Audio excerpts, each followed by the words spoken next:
kebanggaan buat kita warga Sulawesi Selatan karena akhir-akhir ini semakin banyak karya-karya yang sifatnya lokal tapi bisa diapresiasi di tingkat nasional. Khusus film Silariang ini ya ini pertama kali untuk saya secara pribadi menonton film ini nanti. Ya kita lihatlah apa yang pesan-pesan yang akan terkemas dalam film ini.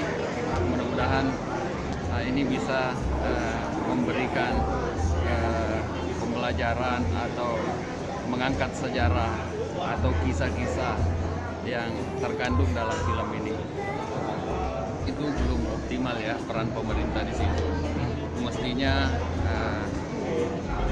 cerita-cerita atau legenda atau apa yang ada di Sulawesi Selatan ini mestinya itu semakin digairahkan untuk bisa dipublikasikan, untuk bisa menyegarkan kembali dan masyarakat bisa menarik